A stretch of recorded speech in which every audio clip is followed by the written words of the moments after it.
Come on, baby. Come on. Come on, Nutmeg. Come on. Come on. Come on. That's a good girl.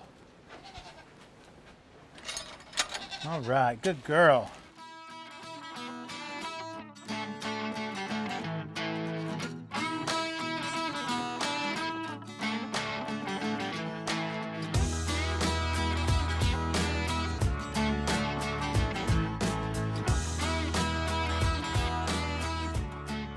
Hey folks, welcome back to the Rockin' Homestead. My name's Lance. I want to welcome you to our channel, and it is goat milking time. So for those that are new, welcome to our journey here. We have Nigerian Dwarfs. We have 3 that gave birth to little babies earlier in the year, like this is one of them right here that's here with mama. But the rest of them all went on to their forever homes. So it was time for us to start milking them, and we've been milking them for about a week now. We wanted to kind of give ourselves a little bit of time to kind of acclimate and get used to it before we showed you guys all of our mess ups. But so far it's been working good. We've been getting about a half a gallon per milking between all 3 of them. It's been awesome. So it's time to get Spicy ready to go. We already got her kind of cleaned up. Just have to kind of prime the pump a little bit. Have to clear out the milk ducts, make sure everything's flowing.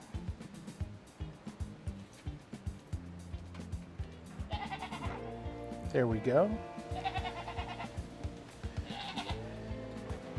And then we have chosen, we learned very quickly when they were, after they gave birth, where we've had to do some hand milking to kind of level set some udders, because sometimes the babies will just eat one or the other and not all together.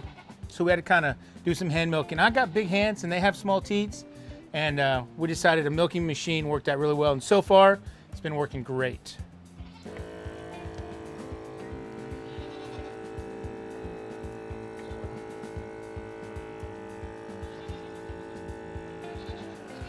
So Spice here and her baby Nutmeg, she's the only one that we kept a baby from. So a little bit of a milk share maybe been going on, but Spice is such a great milker. We almost get a quart just from her every milking. So even if she is sharing some, which she was trying to wean off all 3 of them pretty early, but she's still giving us a great amount of milk. And but she's been a really good girl. She's probably about a 5-year-old, and she's definitely freshened through her, I think 3 or 4 times. I think it's her 4th one. She had triplets. So like I've said, hand milking wasn't really what I wanted to do 2 times a day for a long period of time. So we got this milking machine. We ordered it right when the like the COVID pandemic hit. This came from China, so it took a long time to get here, but it actually came the week that I needed to start milking. So it worked out perfectly, kind of how it did, and for the most part, it works really, really well. The one thing that you do kind of have to do is you have to kind of keep massaging their udders a little bit, and then every now and then you got to kind of produce the same motion that the babies would do when they would go in and they would punch these bags pretty vigorously. I don't quite do it like that, but when you do that, it does release more milk, and then she lets down a little bit. But we have got quite a bit of milk. Like I said, we're getting about a gallon a day. We've done it for 7 days. So there's no way we can drink 7 gallons of milk. But we've made cheese once, actually twice. Got some draining right now. Made a couple bags of yogurt. One didn't turn out very well. The one I did last night was spot on, nailed it. Perfect Greek yogurt. And froze some to make some goat soap.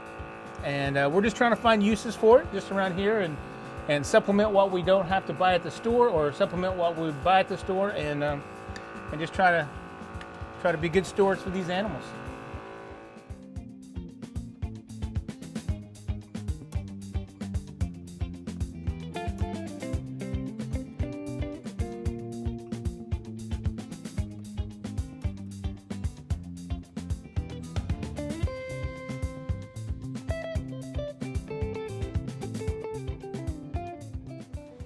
Before the babies were born, back in March, we got a Premier One milk stand. It's metal,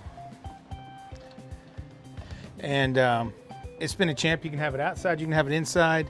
I've seen where people leave theirs out all the time. We didn't want to do that here just because of the weather and potentially of storms or whatever it may be that would run into. So right now we have it in one of our chicken coops. Just our little baby chickens living here. So far it's been working out okay.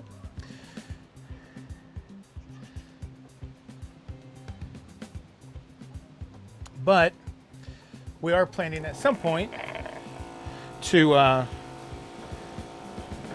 make a different area for the milking stand and kind of have a milking room set up. But for now, this is working great. It's close to where all the goats are and everything's working good. So, but all the girls can jump up here by themselves. They all really don't kick all that much. So I'm not having to hobble them. Like I said, Caramel and Spice, this is Caramel. They've been milked before. Like I said, this is probably their 4th kidding. So they're used to the stand. Our last goat, that's a good girl letting down so early, good girl. Like our last girl that we'll have up, she's probably the one, she's a first freshener, so she's the least experienced on the stand.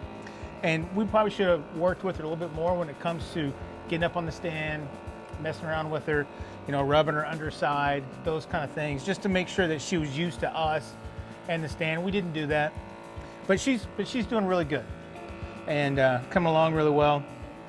Now, she has a small udder compared to the other two, but she has some huge teats.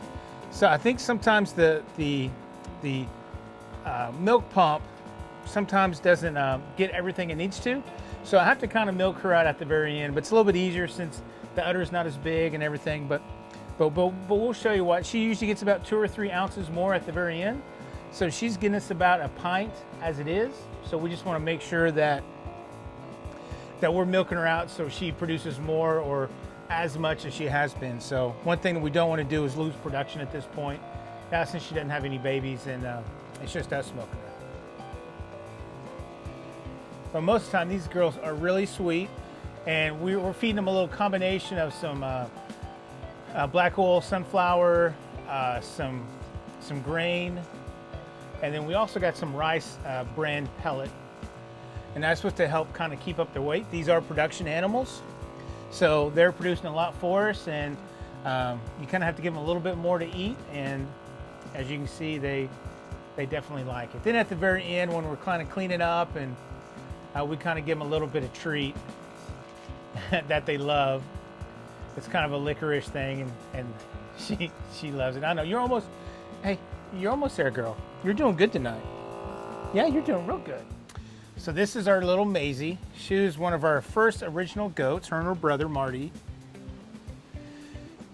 And she had 2 beautiful little babies, Morgan and Sutton, 2 little bucks. And they were off with their different forever homes now. One is going to be a herd sire for a farm, a dairy farm. And one is just going to be a pet, where the other 4 of our babies that we had all went together.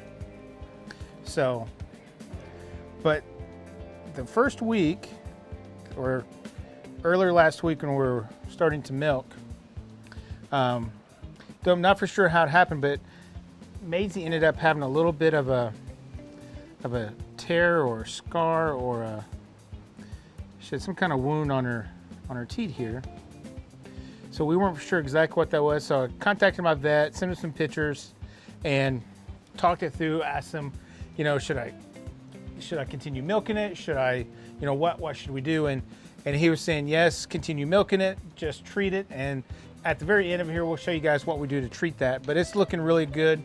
But we kind of have to empty out milk from the machine into another container, because a couple times we've had this bleed and it got in the milk. We had to throw out the milk. So we kind of make sure we preserve what we've got so far and get her milked out. And if we can save it, we can. If not, we just dispose of it.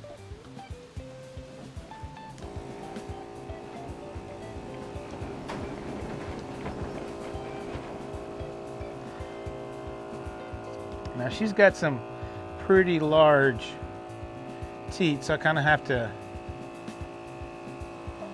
kind of work them in there and let the suction, there you go. And you can see she is already let down and going to town.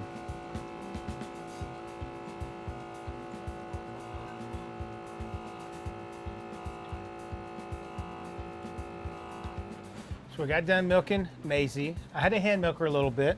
Got probably 2 or 3 more ounces out of her. She wasn't very happy with me, but you know what? You got to do it. So we are waiting for some bacteria spray to come in through Amazon that we'll spray on these. After we get done right now, we're just kind of washing them really as much as we can.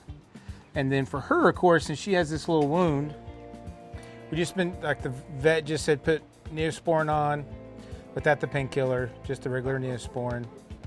And just putting that on there. And then after that, we're gonna put on some udder balm. And this has really been working really good. Of course, she loves it. Then the udder balm is just kind of like a lotion. So the ladies are getting nice, soft and unchapped udders. And of course, my hands are feeling nice and soft. And there's always extra, so I can rub it on my elbows or whatever else may need some lotion. They're working really good. And really at that point, that is our milking. It usually takes about 30 to 45 minutes, depending on how quick the girls let down and how cooperative they are. Going out, baby? There you go. You did a good job. You did a good job. You did a good job. So at this point, we just got to take the milk in, strain it a few times, filter it, get it in the fridge, and hopefully at some point it's either going to become coffee creamer or some other kind of goodness, maybe some mozzarella cheese maybe in our future. I don't know. We'll see. But guys, thanks for coming back, watching our video all the way to the end. If you enjoyed this video, please come back. We'll have some more goat videos. Plus, we have a ton of gardening stuff, and we have little baby chickens that are just about, I shouldn't say baby anymore, they were teenagers. But anyways, make sure you come back. If you haven't already subscribed to the channel, click that button, ring that bell so you don't miss a video that's going to come out in the future. You don't want to do that. But of course, from our homestead to yours, have a blessed day, and we'll catch you on the next video.